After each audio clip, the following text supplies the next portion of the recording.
You're listening to Life of the Record, classic albums told by the people who made them. My name is Dan Nordheim.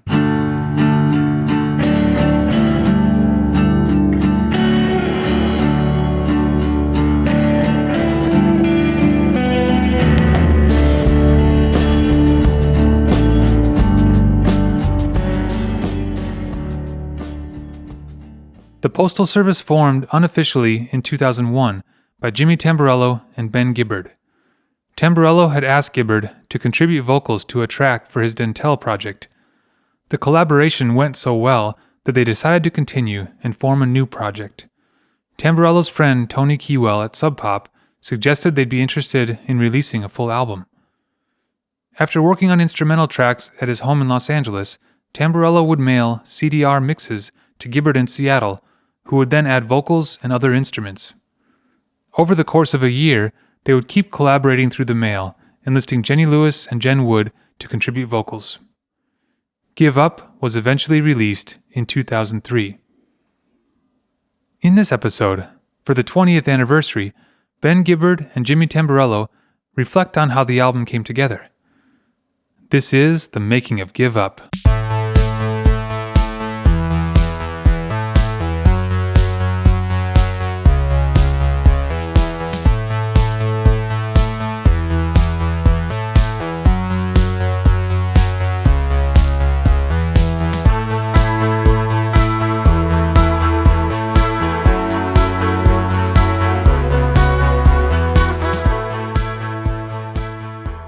My name is Ben Gibbard, and we are talking about the Postal Service record, Give Up. It was just so bizarre to be kind of witnessing this reaction to this record we had made that we figured would just be something that maybe some, indie heads would like, and that would be that. But it just kind of took on a life of its own. And it was as if we had nothing to do with it. So it's become a difficult thing to kind of qualify in my mind because I'm very proud of it. I think it's one of the best things I've ever been a part of. But it's also very difficult to take credit for its success because it wasn't like we were touring it or promoting it or, going out of our way to let people know it existed. It just kind of floated off into the world and became this weird phenomenon.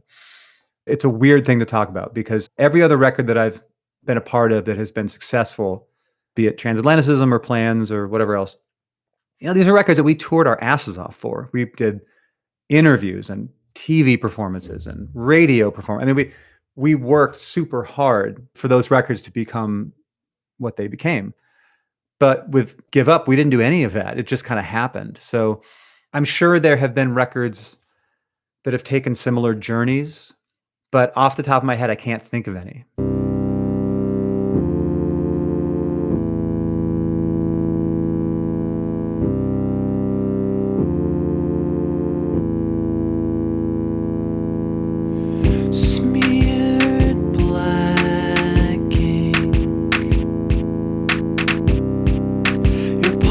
Are sweaty and I'm barely listening to last demands.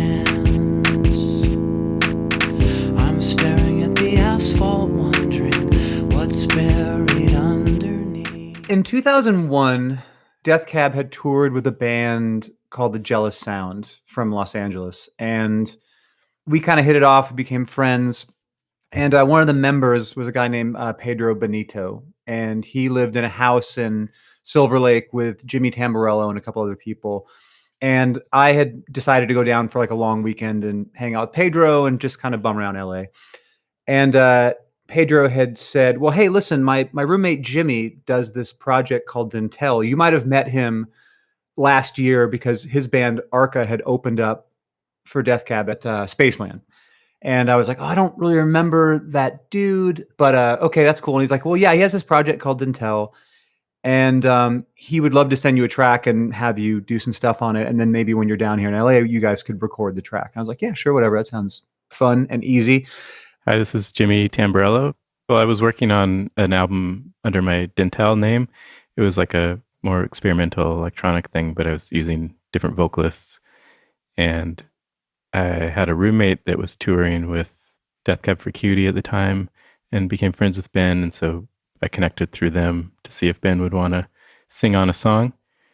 I came out of being interested in a lot of electronic music, but also I came out of college radio and indie rock and hardcore and stuff. I was playing in bands that were more up those alleys. I think one of my bands had even played a show with Death Cab for Cutie. So I was in those two worlds and I wanted to kind of put them together. So I was asking a lot of vocalists that were outside of the electronic music scene, I guess, to collaborate. So he sent me the music for what would become This Is the Dream of Evan and Sean. At the time, I just had a 4-track. I didn't have a computer with Pro Tools or anything like that. So I just like put the CD, like burned it into a 4-track and then did some vocals on top of it, sent a burn of that back to Jimmy. And he was like, oh, yeah, that sounds cool. Yeah, we can do this when you come down. So, I went down for this long weekend in LA, spent a couple hours with Jimmy in his room, recording vocals for this track. And it went so well, and it was such a kind of enjoyable, easy experience that I think I might have at some point over the weekend just kind of mentioned like, hey, would you want to do like some more of this? This was like really fun, like maybe an EP or something like that. And in his, subdued way, Jimmy was like, yeah, that could be good. Yeah, it'd be cool. It just worked really well and we got along really well. And I think that weekend we started talking about making some more music together and kind of doing our own project. And then talked to a friend of mine from college who had started working at Sub Pop, Tony Kiewel. And we mentioned that we were thinking about working on some music together. And he right away said that they would be up for doing a full album if we wanted to. So we just kind of went straight into making a whole album. My understanding is that Tony took the song This Is the Dream of Evan and Sean to an A&R meeting at Sub Pop and said, hey, these guys, Jimmy from Dntel, Ben from Death Cab, want to do a record of this stuff. Would you guys be interested in doing it? And everybody, from my understanding, was into it. So before we'd even recorded a demo or started working on the songs that would become Give Up, I feel that we were already talking to Sub Pop about doing a record. And I believe that we were, for all intents and purposes, if not signed off of Evan and Sean, that was the impetus for Sub Pop to become interested in doing a record. And then once we did a couple songs, I think the first two we did were The District Sleeps Alone Tonight and Brand New Colony. And once those demos got to Sub Pop, I think that was the point at which they were like, oh yeah, totally. We absolutely want to do this. I think I made 2 instrumentals to start and I mailed Ben a CDR with the tracks and then just waited for his response. And eventually he sent back the songs and he had kind of edited them a little so the structure was a little bit different and added the vocals. I think we chose to collaborate through the normal mail just because it seemed like the easiest way to do it. I think at the time we probably could have figured out some sort of way to email audio, but it would have taken forever. Maybe there was ISDN lines if we had a lot of money. But yeah, it was just easiest to mail them. We weren't on a deadline or anything. I mean, I think at that time, I was probably just getting used to email. Because it's such an obvious name, I feel I must have chosen the name of the Postal Service and recommended it to Jimmy. It just seemed so obvious. He would just mail me a CDR. It would just say like TPS1 or something like that. Or he would give the music a nickname like Wiggly1 or something like that. And so I would take those CDs. At this point, I had gotten a computer that had, I think, like a free version of Pro Tools. And I put that in my iMac and kind of import it into Pro Tools and then kind of start cutting up the song a bit in a way that felt like I could kind of create like a verse, chorus kind of traditional song structure out of it. And then I would burn a version of that and I would walk around Seattle just listening to it on like a CD Walkman, just thinking about what the song could be about, and would come home a few hours later and then kind of start working at earnest on the song. So I would just do these demos in Pro Tools. I would kind of do a bunch of vocals and stuff and add some guitars and maybe little keyboard bits. And then I would just burn a rough mix of it and send it back to Jimmy. I was always really excited to see what Ben would do to change the instrumentals to make them work better as songs with his vocals. I have a pretty linear way of making songs where it's just, verse, chorus, long outro or something like that. And so he would make these little adjustments where like maybe the end of the verse would be extended a little bit longer, or just things to make the vocals fit on them right. It always made it feel a little less stiff when he would do those adjustments.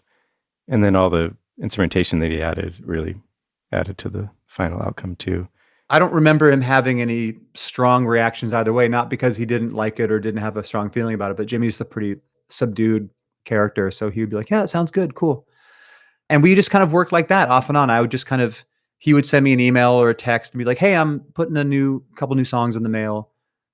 And I would be like, oh, great. And they would show up a couple days later and I would immediately get to working on them. And yeah, we just kept working like that every month or two. I'd send him a new batch of songs, usually 2 at a time. And once he would send the songs back, I would readjust them a little bit and add a little bit, but really just sending them there and back once got them almost to a finished state.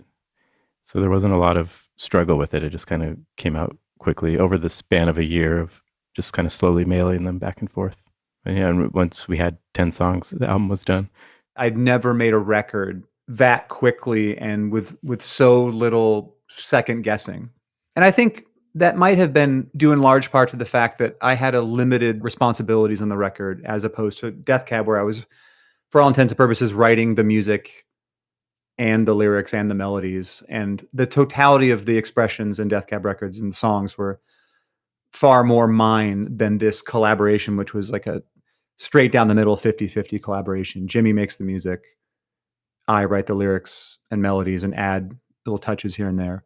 So I think having less work to do on every song, I don't recall any song on the record that I had to rewrite or that I had to delve super deep into edits or anything like that. It just kind of flowed rather effortlessly and very kind of first thought, best thought, stream of consciousness.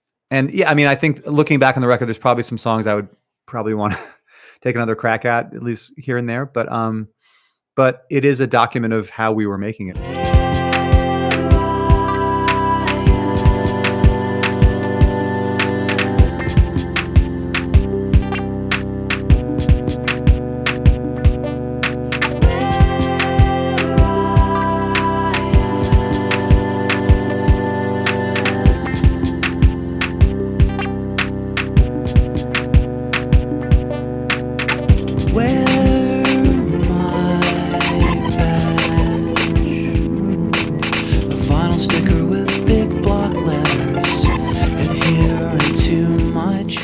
When we were recording the original kind of demo versions of the songs, Ben just sang all the backing parts. It was just a bunch of layers of his voice. And so he wanted to not have it be like that. And Death Cab was on the same label with Ryle Kiley at the time, Barsuk Records. And so he knew about Jenny Lewis through that and thought she might be a good choice to redo these backing vocals. And so we all met up and it worked out really well. Jenny Lewis and I had not met when I asked her to sing on the Postal Service record, but Rilo Kiley, her old band, had signed to Barsuk Records, which was the label that Death Cab was on. And I really liked their record, Takeoffs and Landings. And I don't know exactly why I fixated on having Jenny sing on the record, but I just really liked her voice and I liked her songs a lot. And I knew she lived in LA. So I got her email from Josh Rosenfeld at Barsuk Records and just emailed it out of the blue and said, hey, I'm Ben. I'm in this band. I'm making a record with this guy, Jimmy. And I'm going to be in LA next month. We're recording a bunch of the record. Would you want to sing on a bunch of this stuff? And she was like, yeah, totally. You know, as I said, we haven't met, don't know each other. And I flew to Burbank and she picked me up in Rilo Kiley's tour van.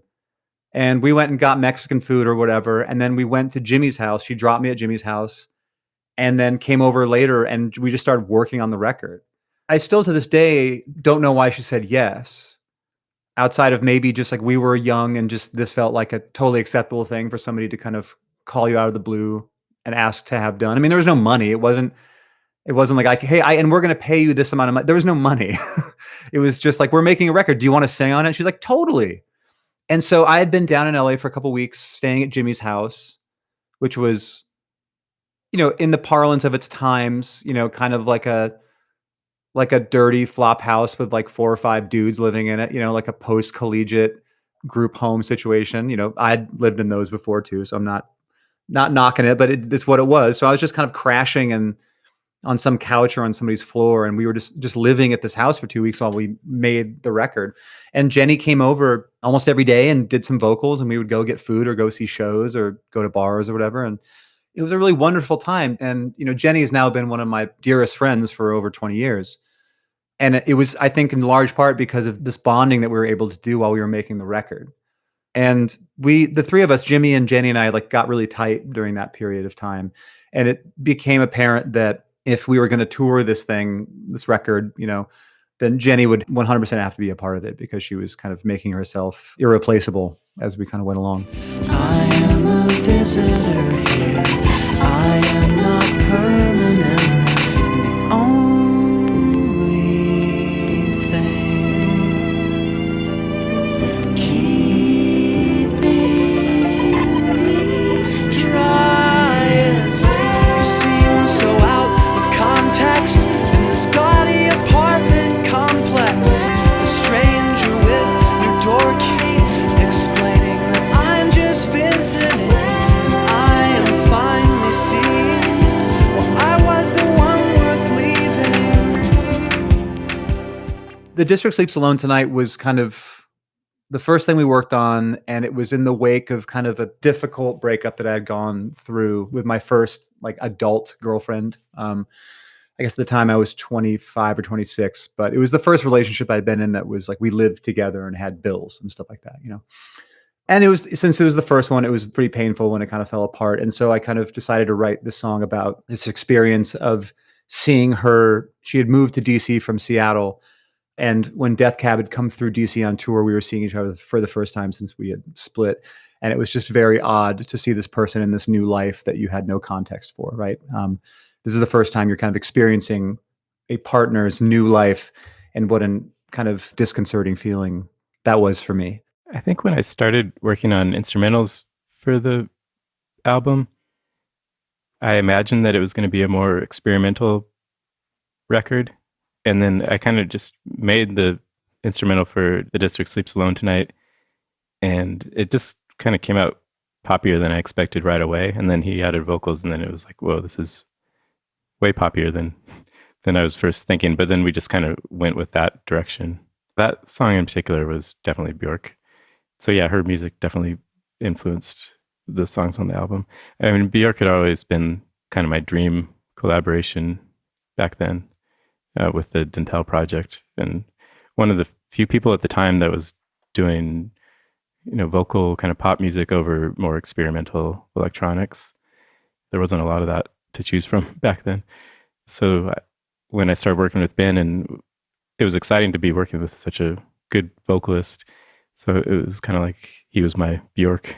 At the time, I was writing songs for Death Cab's record Transatlanticism, or what would become Transatlanticism.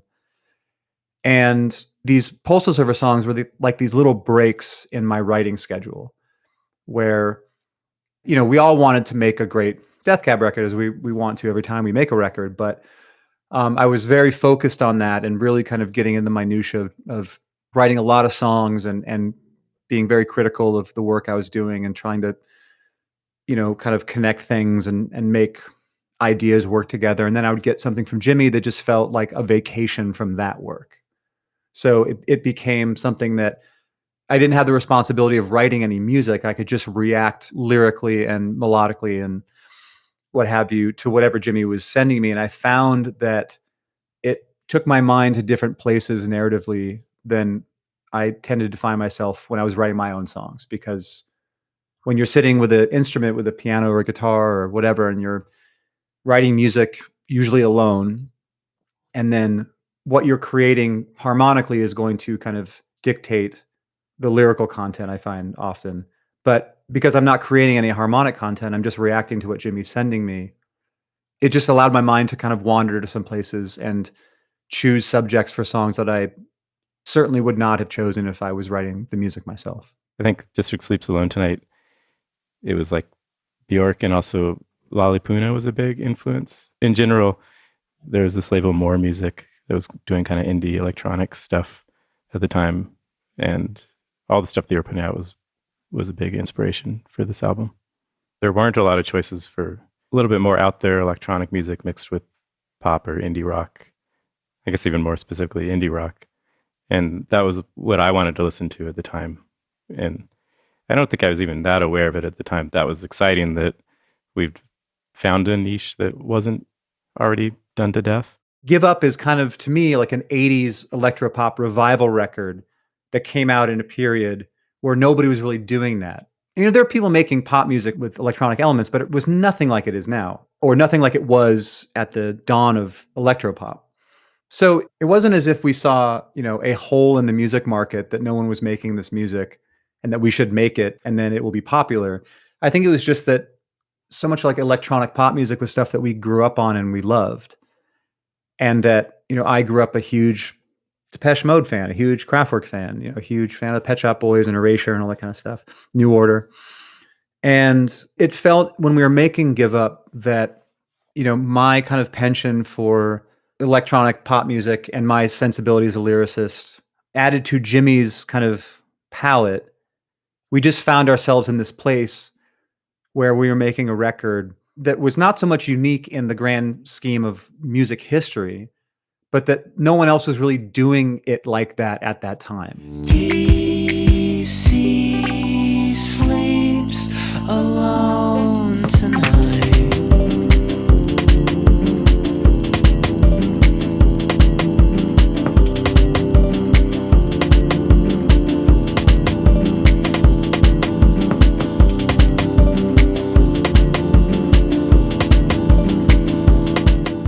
Since we were doing it one or two songs at a time, I think once I heard the first two songs and what Ben did with them, that would kind of probably inspire, like I'd take those two songs and say, what would sound good with those two songs? What does it need now? And so the next two songs would somehow complement those. And then, you know, that kind of chain would go all the way down till we were finished. So there wasn't some big blueprint from the beginning of what we wanted kind of the range of sounds to be, but you know, as it grew, the previous songs would inspire the next songs, I think. Secretary Heights was the last song we worked on, and we were kind of wanting one more upbeat song for the album. And we had been working on a cover song that wasn't quite working, but the sound palette was good, and so we readjusted that instrumental, and it turned into Secretary Heights. And then it was funny because like once we kind of made the demo version of it, right away we're calling it the hit from the album because it just felt like it was even more poppy than the rest of the album.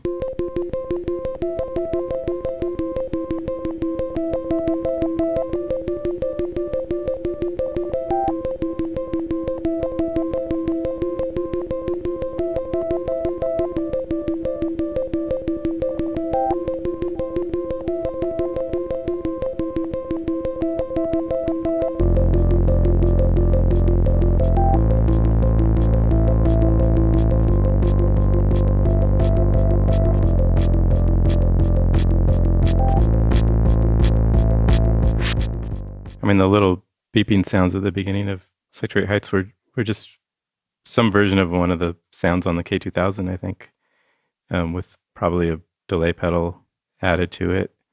Yeah, I mostly just had a K2000 sampler synthesizer at the time, and it was pretty powerful for back then. I had like a outboard kind of hard drive, and so it actually had a decent amount of sample time that I could use on it. I mean, it was probably just only a couple of minutes maximum of sample time you had per song. And I was just controlling it with my computer through MIDI. I wasn't recording audio tracks into the computer that much. So it was really just, I had 8 channels on the K2000 that I could use to make the instrumentals. But yeah, I used a lot of the K2000 sounds, just mutated versions of them.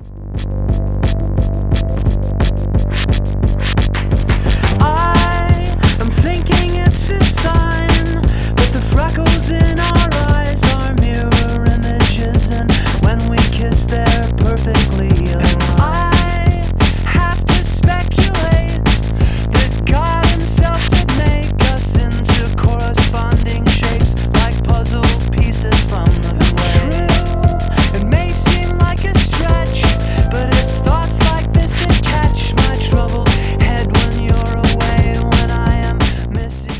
Yeah, I think by the time we were working on Such Great Heights, I was really leaning into first thought, best thought.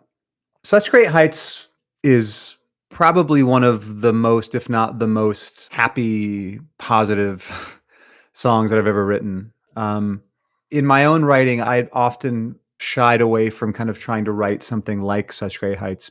At the time, I was seeing this woman who I had had a crush on for like a very long time, for like years. It was kind of like a, one of those like people that you would see them around town or you would be out and about, and we were friends. There was nothing going on at the time, but I'd always kind of pined for secretly. And we started dating, and I just became this like just mushy. It allowed me to write something as mushy as Such Great Heights. It wasn't a relationship that really lasted very long at all. And, it became very clear pretty quickly that we were not compatible. But in kind of the early mid-20s kind of big feelings place where I was at that time, I just found myself like reacting to what Jimmy sent me with like, oh, this is 100% just an unabashed love song. There's nothing, we're not going to try to do anything too heavy with this. It's not going to be a super deep sentiment or anything like that. It just kind of lent itself so well to a positive affirmation of love as a lyric. It didn't seem that there was really anything else that could kind of fit there. And also I was awash with feelings for this person that I wanted to write something for them. And it just so happened to coincide with Jimmy sending me the music that would become Such Great Heights. Out there on the road for several weeks of shows, and when you scan the radio, I hope this song will guide you home. They won't see us waiting when such great heights come down. They'll say that everything looks perfect from far away. Come down now, but we'll stay. It's a lyric that I've often felt pretty self-conscious about because it is such a unique outlier in my catalog of work at this point. There might be a couple, 2 or 3 songs like it or that express similar sentiments in the last 25 years of writing music. So it's an even stranger phenomenon that became, if there was a hit on the record, it became the hit, not in any kind of traditional sense. It wasn't like burning up the Billboard charts or something, but in this alternative world of indie rock kind of coming into its own. And I think what was interesting about that time in 2003, 2004 is that indie rock kind of had its moment where it kind of bled as far into the mainstream as it was ever going to get because of the OC or Garden State, or just this kind of reflection point where college rock, indie rock, whatever you want to call it, kind of became the dominant force of like rock and roll for a couple of years, or popular music as it pertains to like guitars and keyboards and stuff like that. Pop music was always its own separate thing. So it was a trip for me to have this song that had become not so much a hit in a Billboard sense of the word, but certainly a hit in the fact that like every coffee shop I walked into, it was playing. Every bar, at some point it came on. Every store I walked into, it was playing. It just became this like ubiquitous piece of music. It was an odd feeling to be on the other side of that, to have been one of the people who created it.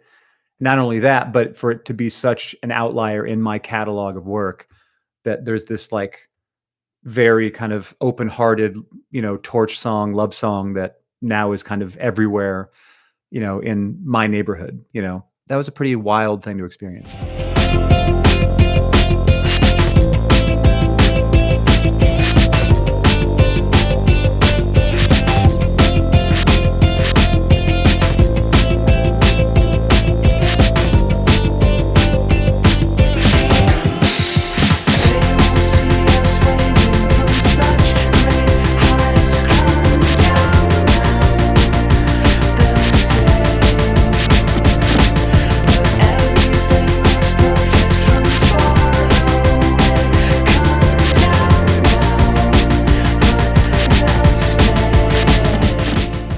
It's really mysterious, especially because after all this time, I don't remember any struggle with making the album. It seemed so just come out as a fully fledged album. It feels like such a personal and small lo-fi album that it's pretty weird that somehow it translated to so many people. I mean, I think a lot of it comes down to like what Ben did to it, and his voice on it is what really pulled people in, I think. Even now when I listen to it, it still sounds so homemade.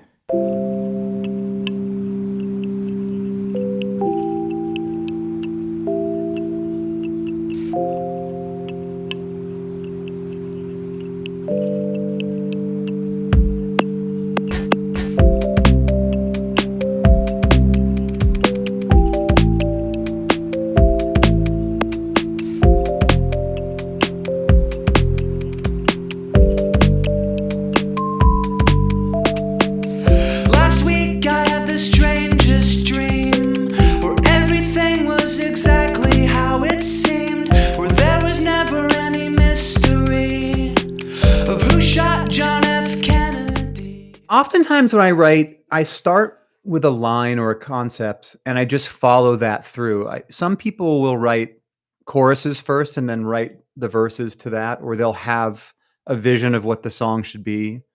And oftentimes I feel when I'm writing songs, I start down a particular path and I'm just going to write it all the way to the finish. So I've always been a big JFK conspiracy buff.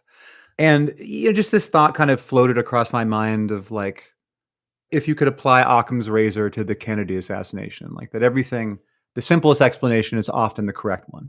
I was just kind of thinking about, well, yeah, I mean, we get so bogged down in the conspiracy theories around JFK, and what if it really just was just Lee Harvey Oswald? What if that was the totality of it? Which is, of course, a possibility. I just started following that train of thought.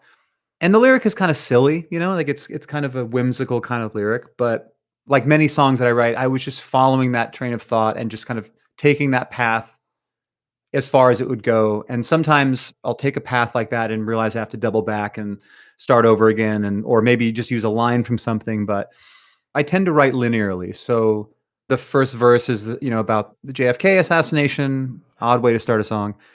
And for whatever reason, I kind of landed on Don't Wake Me, I Plan on Sleeping In.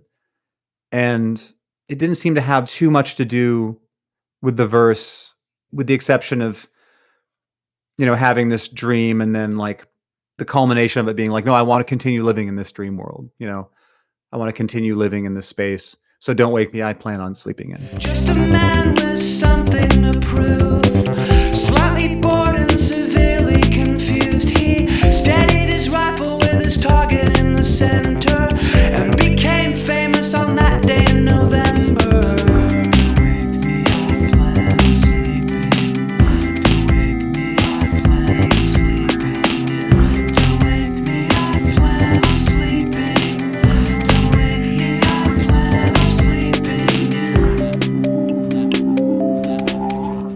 I remember on Sleeping In, a lot of the percussion was like a little chopped up, kind of not field recordings, but just kind of daily life type stuff in my house.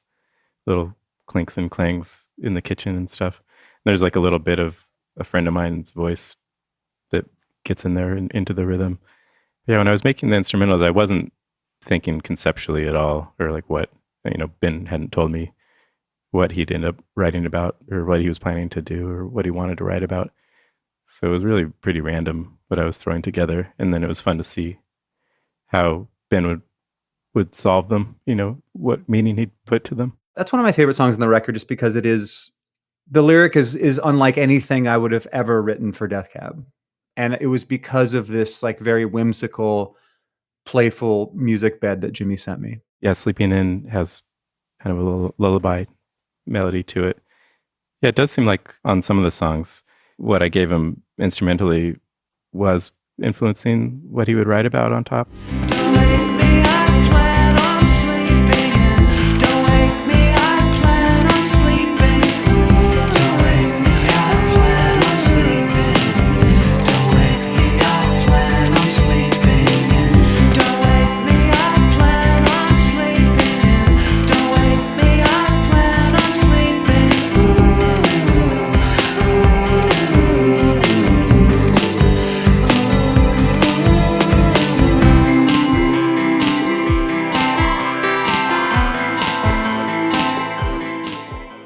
Actually, I'd have to listen again. I'm not even sure on Sleeping In if I did sing on it on the recording. We definitely do that live, do it as like with all of us singing. But I don't even remember if I sang it or not. I'll say I did.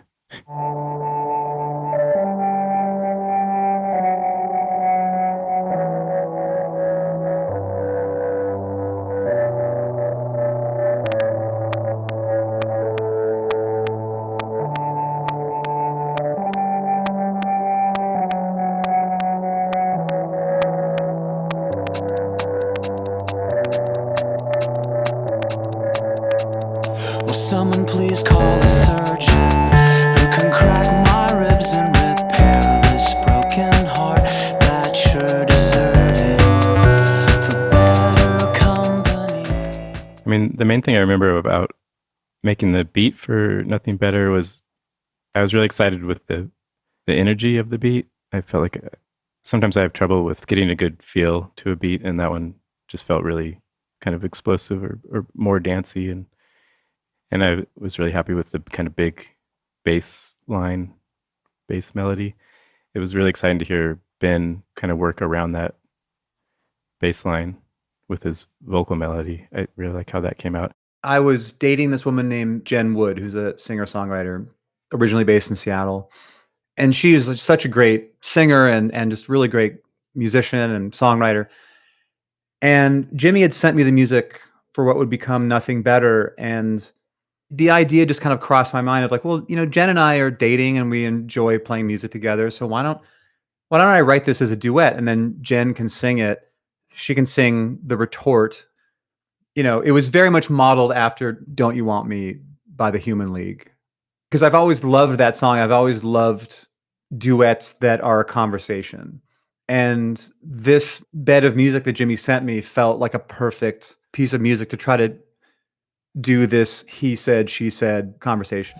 Tell me, am I right to think that there could be nothing better than making you my bride and slowly growing old together?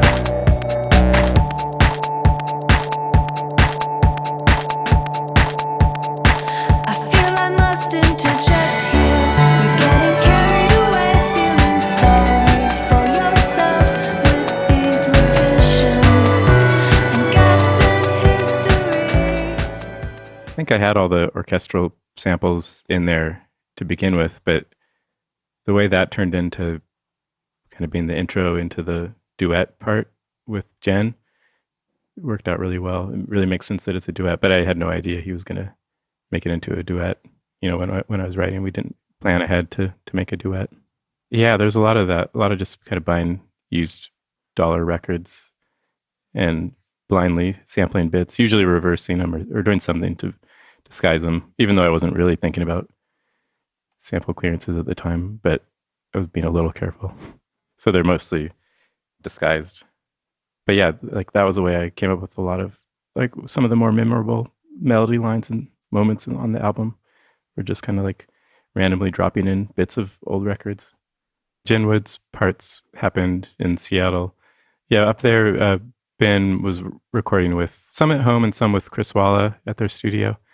They did some of the guitar stuff and a couple live drum parts, and Jen's vocals and a lot of Ben's vocals were all done up there. But that one was really fun to put together because it gave Jen and I an opportunity to sing together. Jen also sings on Such Great Heights. But I'd always loved her voice so much even before, we had dated. And so it was an opportunity for me to kind of get her voice on the record, which I'm really glad it worked out.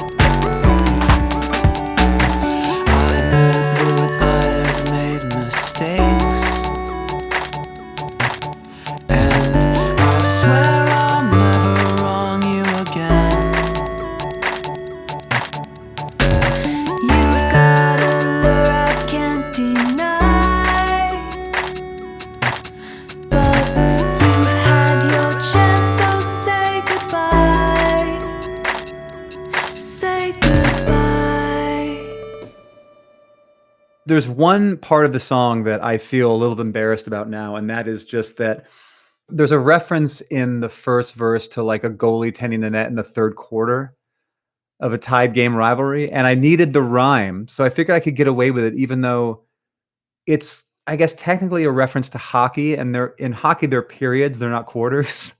And I've had a number of Canadians, or I guess hockey fans or sticklers, hit me with that and be like, I don't know what you're talking about here. They're not called quarters, they're called periods. I'm like, I know, it's artistic license, maybe poor artistic license, but artistic license nonetheless.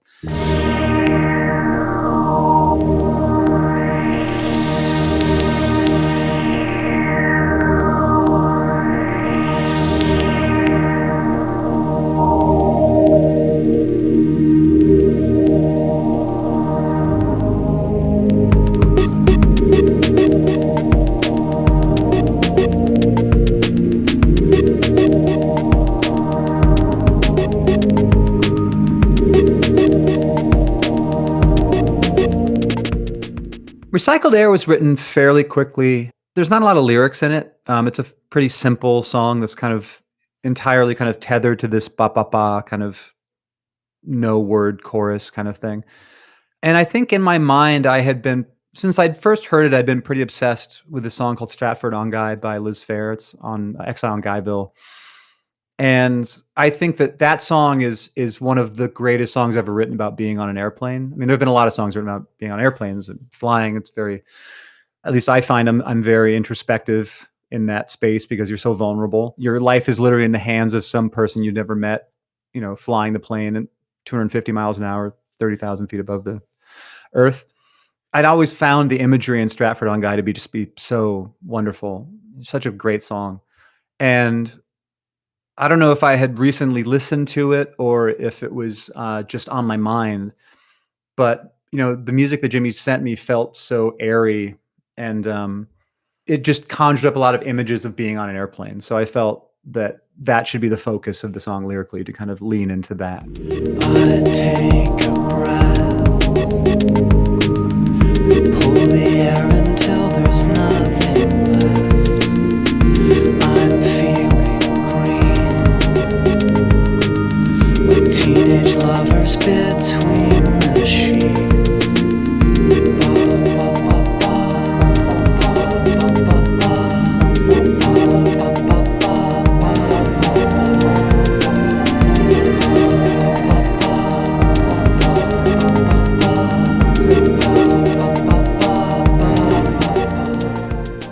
Recycled Air, I always thought really sounded like you were in a plane, and then his words were about that. I'm not sure what my initial motivation was for the instrumental for Recycled Air. I think it was probably a mix of my interest in kind of shoegaze stuff and more ethereal music, and then electro. I think the beat, it has more of like an electro feel. Chariots of Fire was one of my first sheet music things that I had when I was a kid. That theme song, maybe that was the inspiration. I think we added a few other instruments. I had one other keyboard, I think at the time, a Nord modular, I think. But yeah, it was mostly just stuff in the K2000, a mix of samples on it and synth sounds.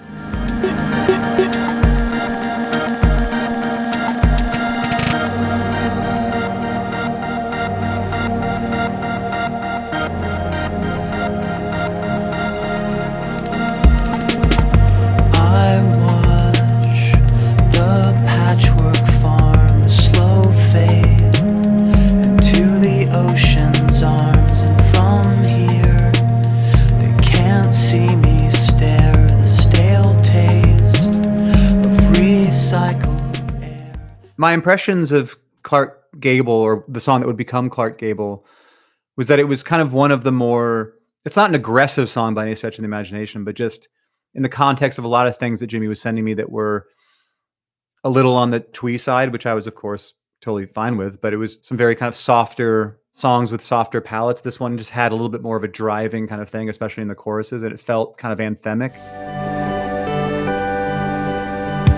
I was waiting for a crosstown train in the London Underground when it struck me.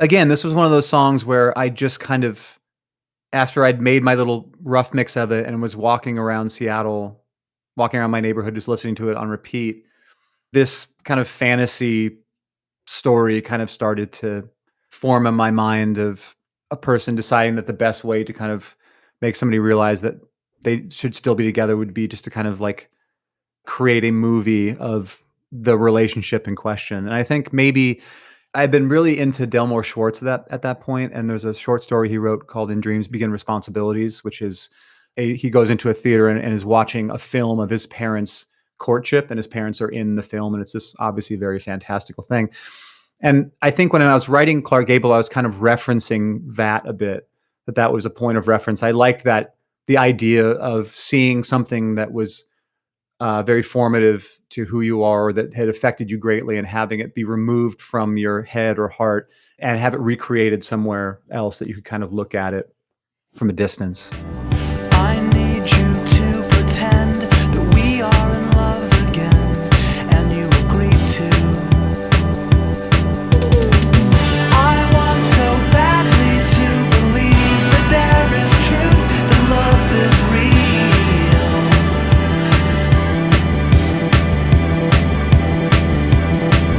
And I want life in every word, to the extent that it's absurd.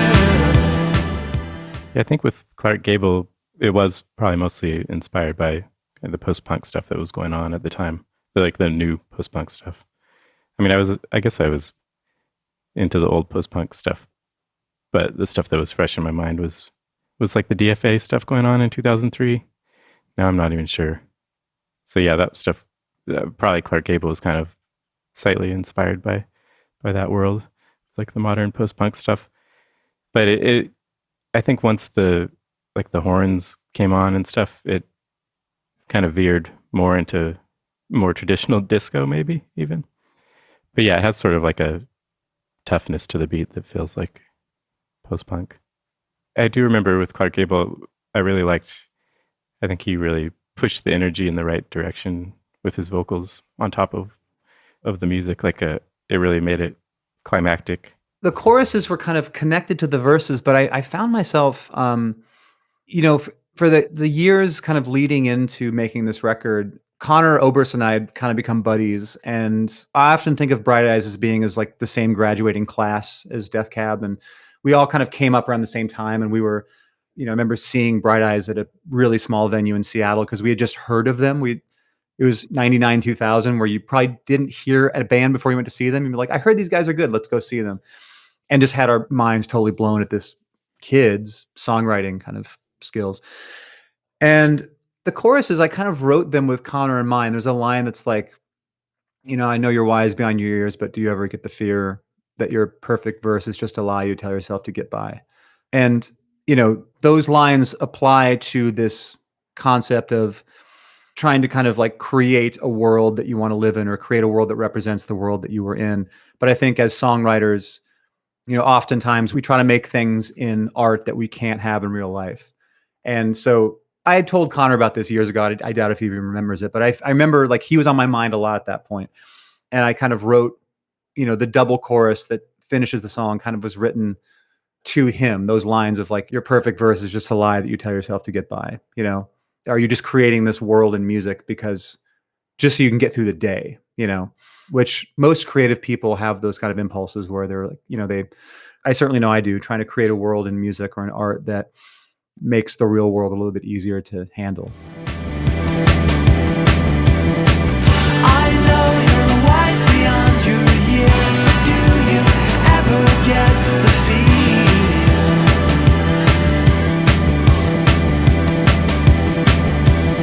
that your perfect verse is just a lie you tell yourself to help you get by?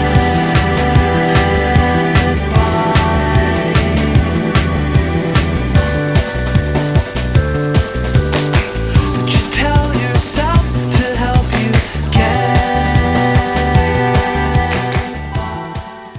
We Will Become Silhouettes is kind of a perfect example of something that I find myself doing a lot, which is kind of combining major key, maybe kind of uplifting music with a very dire, morbid lyric. And I've always liked those juxtapositions. I've always liked music is sad, words are happy, or music is happy, words are sad. And this is definitely the latter of that. It's like the music is upbeat and happy and probably should be about something else. But in this moment, I decided that it should be about, nuclear winter.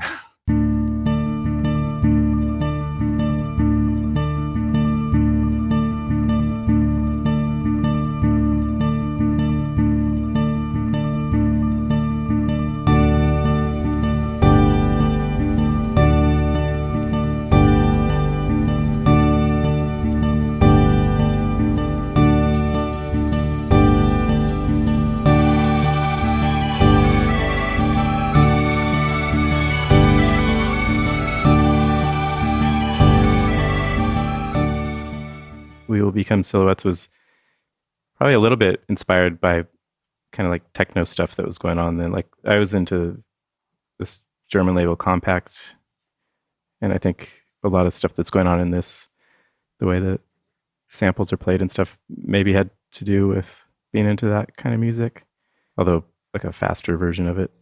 I think maybe the cartooniness maybe came more from the lyrics and like the vocals. The instrumental to me feels more kind of lush and pretty. Like maybe it could have, if it was sung in a different way, it would have been more of like a dreamy, pretty song. And also I think the video for it really influences how it sounds now to me too. Like I picture us in spandex riding bikes in the desert.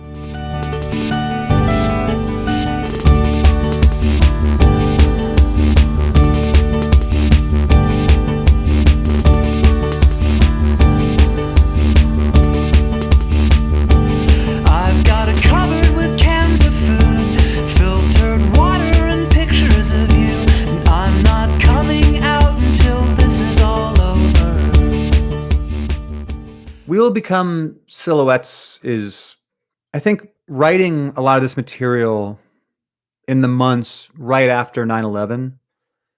Obviously, it goes without saying what a terrible day that was. But in looking back on writing music around that time, I mean, I don't know if people listening might remember or might have been alive or sentient or at that point remembering what it was like, but every day there was just some kind of new piece of terrifying information that was kind of being disseminated into the world. And I found myself on edge all the time for months, the months after September of 2001. And there were a lot of moments where it kind of felt like the world was just ending. Like this terrible tragedy was going to be like the fulcrum upon which all these other terrible things started happening that would end in God knows what, right? And for obviously a lot of people, that was the case. But I just found myself kind of experiencing this almost Cold War style anxiety about the end of the world, that we would end up like, as people had feared they would before, end up in a bunker for long periods of time, waiting out a nuclear winter or something like that. And I must have just been in a headspace at the time when that music came through that I felt, oh, this really bouncy kind of major key electronic pop song. Like, yeah, this should be about the end of the world. That's what this should be about. We become silhouettes when our bodies finally go.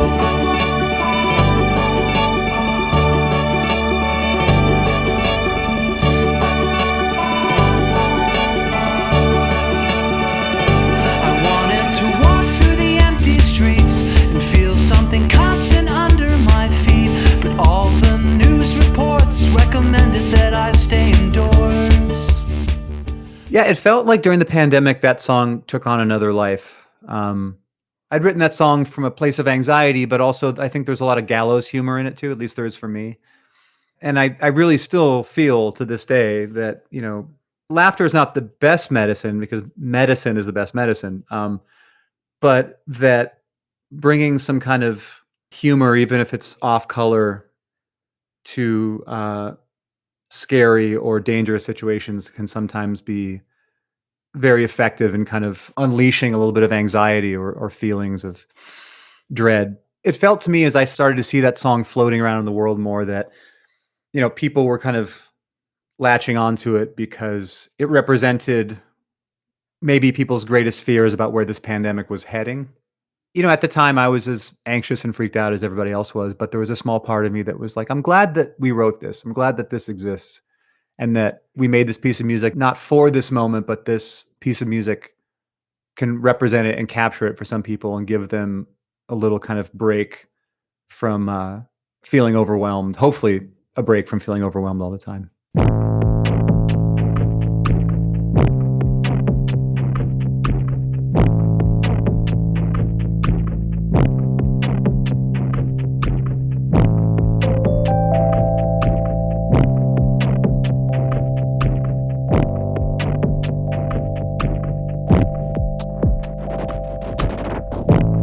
This place is a prison,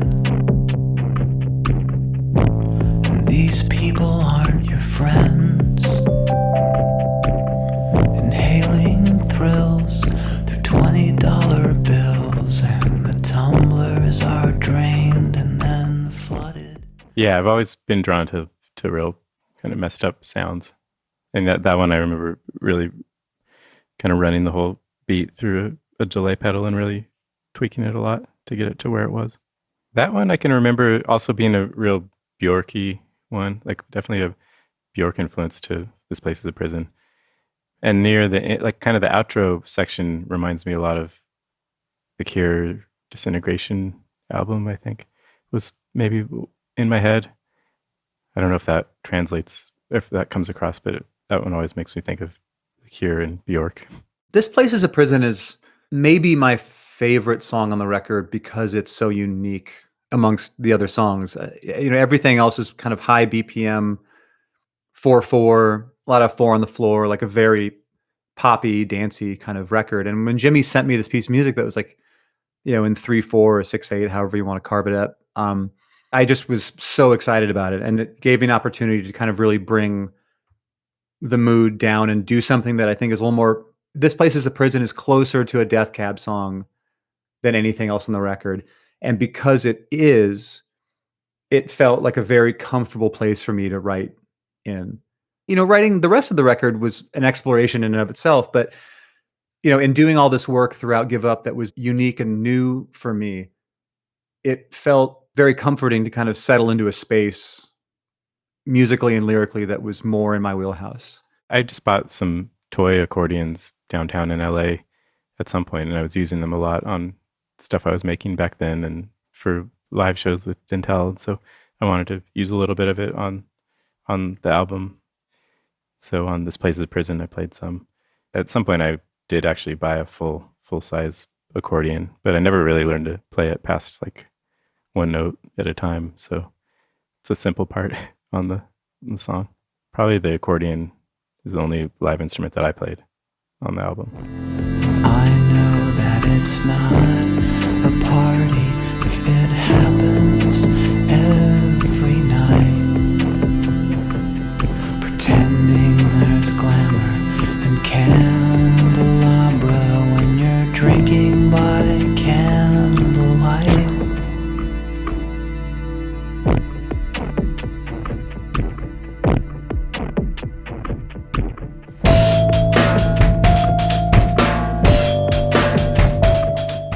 At the time, I was drinking a lot. I had a lot of time on my hands, as musicians who don't have day jobs tend to have.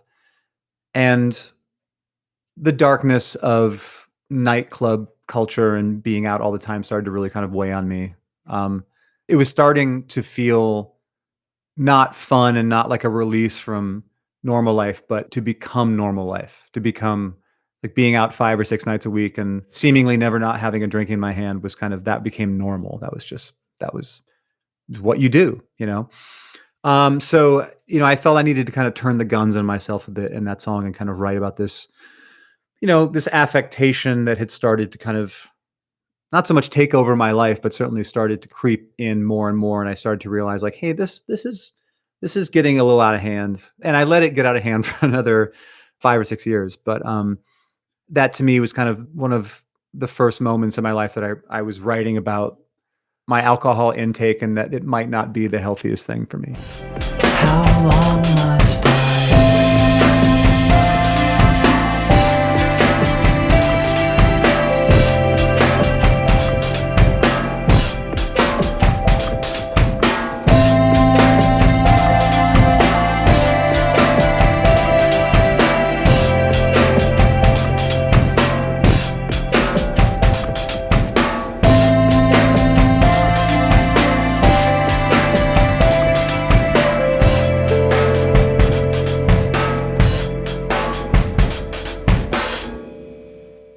Ben added live drums to the end, and that really changed the energy in an unexpected way for me at the time. I remember really being happy with how explosive it gets at the end. I love that I got to play these drums at the end. Like the drum beat at the end is one of my favorite things on the record, because it's like, if there's one thing I love doing more than anything rhythmically, is I love making a 6/8 feel or a 3/4 feel like 4/4. So that beat to me is like, it feels kind of straight, but it's in 6/8. So it drives like a 4/4 beat, but it's not a 4/4 beat.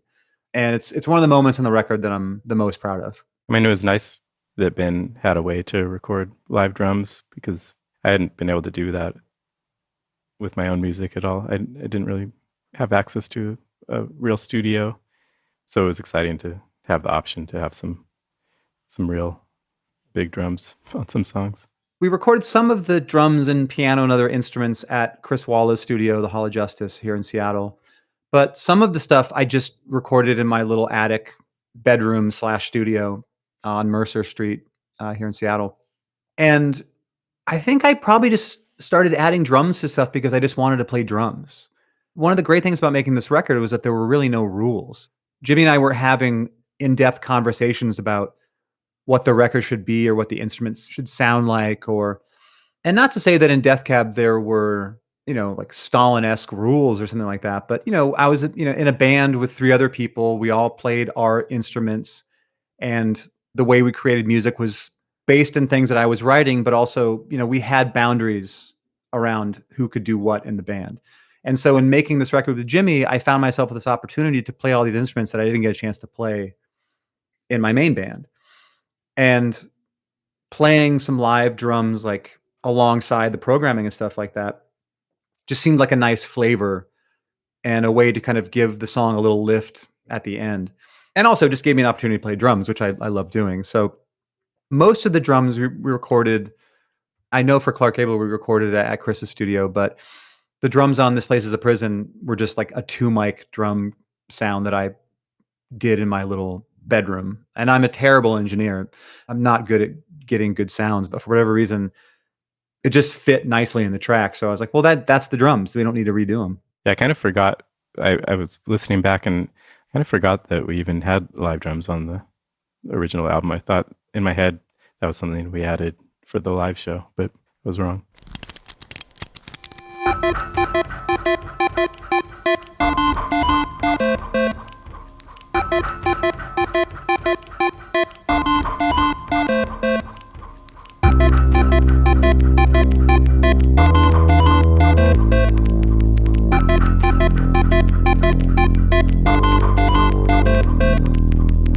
I'll be the grapes fermented, bottled and served with a table set in my finest suit, like a perfect gentleman. I'll be the fire escape that's bolted to the ancient brick where you will sit and contemplate your day. Kind of the video game sounds make their way into a few of the songs on the album. But at the time, I mean, I always have been into video games, but I don't think I was really, I think I was more referencing some of the electronic music that I was into at the time. For Brand New Colony, it just right away kind of sounded like a toy to me, the instrumental, like even the beat, the way the beat sounds kind of like miniature or something. And I think I added the wind-up sound to the beginning of it after I made the instrumental because it reminded me so much of like a toy.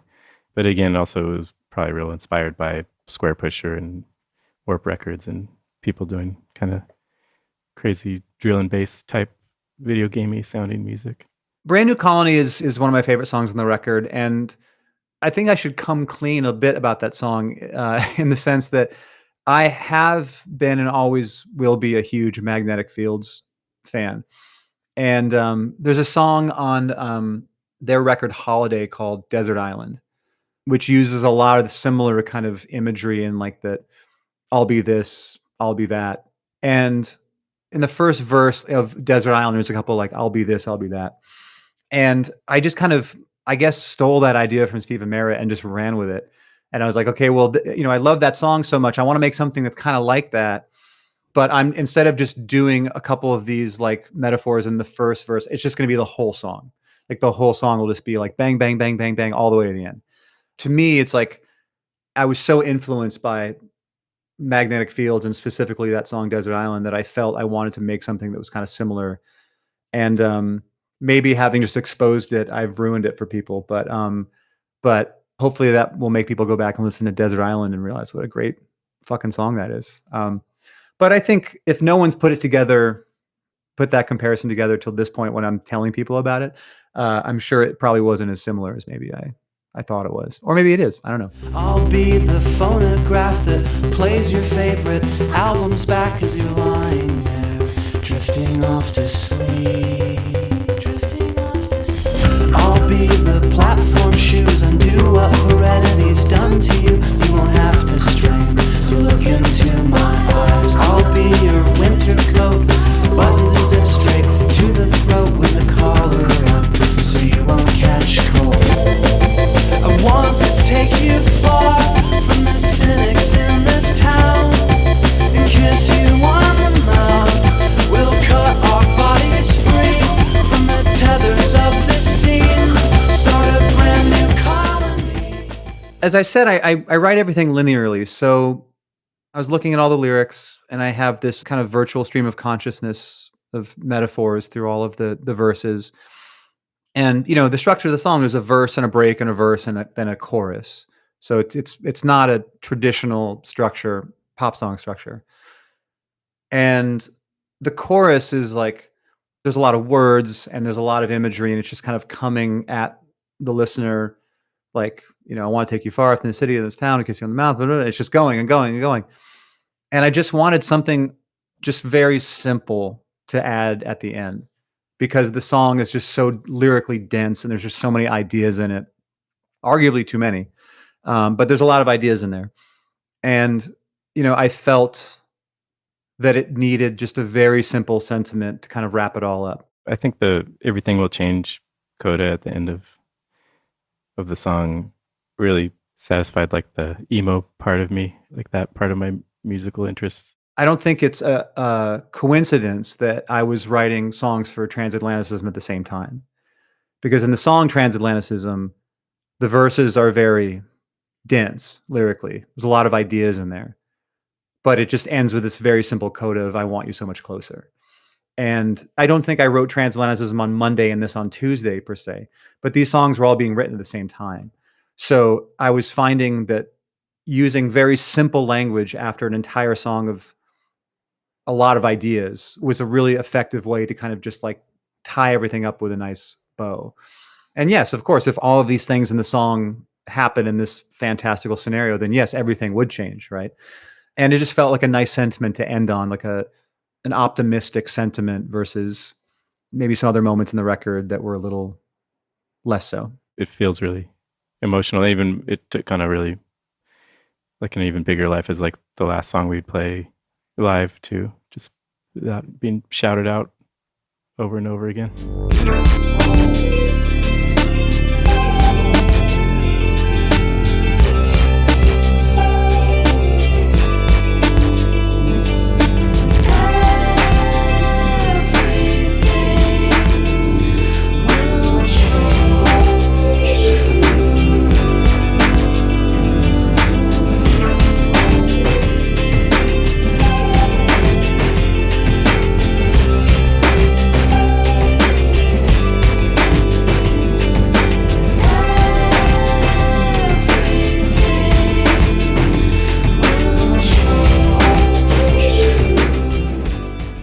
Well, it took about a year to finish, and when I listened to it, I had no idea how people would take it. It didn't really seem like something that would be for a big audience at all. And I mean, Death Cab for Cutie already had a decent sized audience for back then, and so I knew it would probably get more attention than anything I'd done before. So either way, that part was exciting. But yeah, definitely I had no idea what we were in for with it.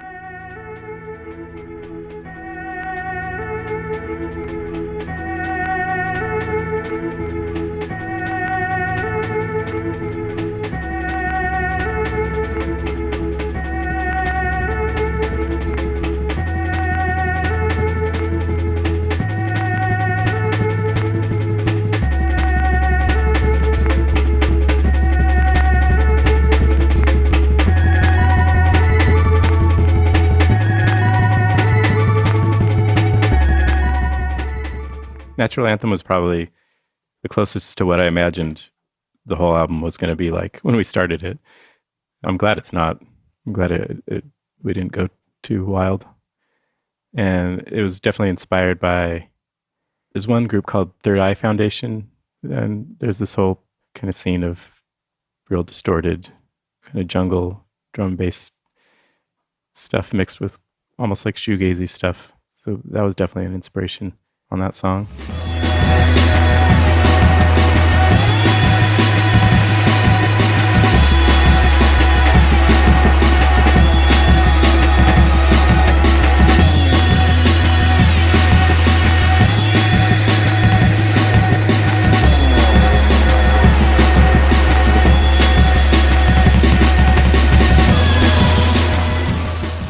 When I sent Ben the instrumental, I had no idea what he was like, how he was going to deal with it, or if there would even be space for vocals. Natural Anthem was probably a later thing that he sent me, probably in the last 2/3 of whatever he sent me. And I remember like getting it and putting it on. And oftentimes with the music that he would send me, it became clear pretty quickly. Oh, that's the verse, that's the chorus. I'm going to nip that a bit. The arrangement was always one of the easier parts because Jimmy was doing such a great job of creating song structures that maybe were not the structure that ended up being on the record, but it was very easy to cut 4 bars here, 2 bars there, make this twice as long.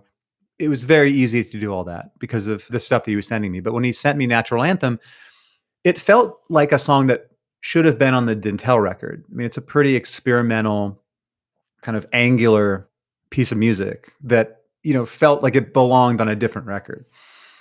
But as I listened through it, I was kind of like, oh, I don't know what I'm going to do with this. There's really nothing. I don't know. I can't add anything in this increasingly kind of distorted, almost square pushery kind of like noise. And then everything dropped out. And there's this period where there's like a more traditional kind of chord progression.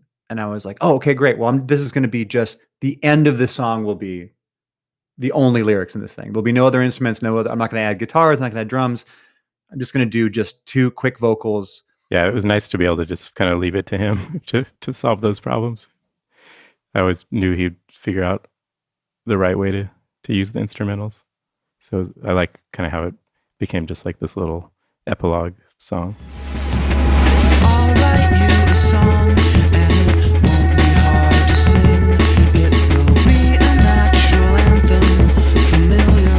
It will sing, it will rally all the workers on strike for better pay, and its chorus will resound and boost morale throughout the day.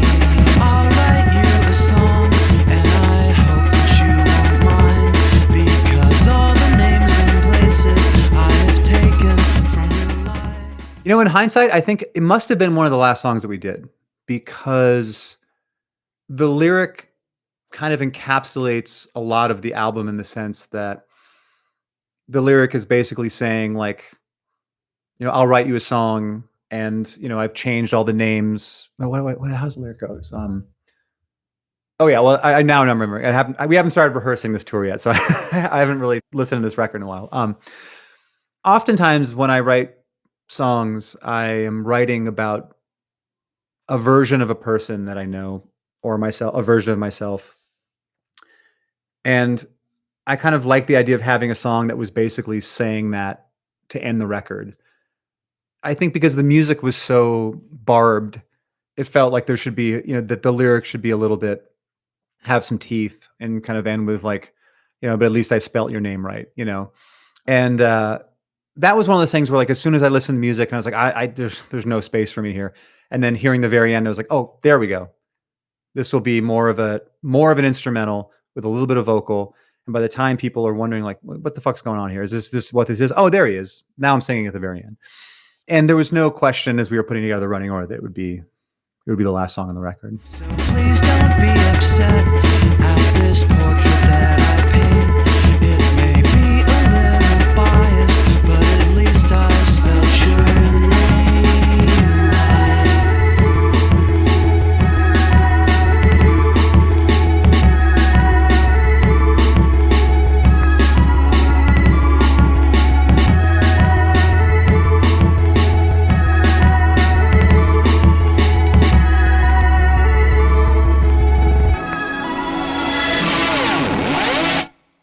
I mean, the mixing in general for the album was maybe the slowest part because I was doing it all on an actual physical mixing board and recording into a computer. So I couldn't change the faders and stuff on the board until we finished a song's mix. Because if we like moved on to another mix, all the information from the old mix was gone. So I had to wait until we had a totally finished mix before I could move on to the next song or do any other work. So when we were trying to like do that through the mail, it was hard because I'd have to mail Ben a mix, wait for him to say what sounded good, what didn't sound good, and then turn up one knob or like add a little more delay, remix it, mail it. So it was a real slow process. So eventually he flew out and we finished mixing it together so we could work a little faster. When we finished the record and I was playing the songs for friends of mine, I've noticed in my career that there are times when your friends or people that you kind of confide in, play music for, play rough mixes, test stuff out on them. Those people always tend to be at bare minimum supportive. So if you play them something and it maybe is not hitting for them, they'll say something like, oh, I really like that lyric in the second verse. That's really cool. Or that guitar part and the chorus is cool. They're giving you compliments. And if you're asking for constructive criticism, they'll give you that too. But for the most part, you can tell that like, they're not anti this, but this isn't really hitting with them. And I started to notice with playing stuff off of Give Up for my friends that it was clear that they really liked it. They were like, whoa, no, this is really good. I mean, we like Death Cab, but we really like this. And, I just took that to being like, oh, great. Okay, cool. We made some stuff that doesn't suck and that people hopefully will like, And when the record came out, it started to get pretty good reviews, which was great to see. But, my understanding was, I think at that point, I don't know how many records Dntel had sold, but I think the last Death Cab record had been the photo album, and I think that had sold around like 50,000 copies or something like that, which, for 2000, an indie rock band in 2001, 2002, we had struck gold. We were playing the Bowery Ballroom and we were set. We didn't think there was anywhere else to go really, And so I remember hearing that Sub Pop was thinking like, yeah, we might sell 15 or 20,000 copies of this record. People who know Death Cab and they know Dntel or they know Rilo Kiley, like there might be this crossover where people will find out about this record and we'll put it out and we'll just, you'll do some interviews, you'll do a short tour and that'll be kind of that. That was my expectation, is that we went out and did a tour in spring of 2003, small clubs, venues. Not a lot of people. We started the tour in San Diego and we did a loop around the States and we were ending the tour in Los Angeles. And over the course of that month that we were on tour, I think the original show was supposed to be at the Smell, which is like a really small DIY venue in LA. And it kept getting moved to like bigger venues. And by the time we were showing up in LA, we were playing the Palace Theater, which maybe holds 1,400 people, but sold out. We had gone from expecting to sell 200 tickets in LA to selling 1,400 tickets. And even at that point, I just thought like, oh, cool. Well, people in LA like the record. That's great. But as Jimmy and I and Jenny all went off to our day jobs, and Death Cab was, at that point kind of finishing up Transatlanticism, getting ready to release that. Death Cab was in Australia for June. we just kept getting these reports from Sub Pop that the record was just like selling. And it was like, we sold 50,000, sold 100,000, 200,000. It's a record that we made and that we're very proud of when we made it, and we thought it was good. But the adventure this record has been on for the past 20 years was so outside of the realm of imagination even. Like I'm used to maybe like DJing at a bar or playing a show for like 50 people. And then every 10 years I have to go and play shows for thousands of people. It's pretty weird. But doing it with Ben and Jenny makes it easy because they're good at it. The experience of making Give Up and everything that happened after it is a high point in my life and really changed the course of my life and led to so many experiences that I wouldn't have had otherwise. It's nice that it's all tied to like this friendship and like making the record and even the first tour I felt like when we were kids, it was just such a magical, kind of the last time I remember having like the feeling of making a new friend or something. I don't know. So it's nice that it's all tied together into this thing that actually had such a big impact on my life. Visit lifeoftherecord.com for more information about the Postal Service. You'll also find a full transcript of this episode and a link to purchase Give Up. Instrumental music by Synthetic Lover. Thanks for listening.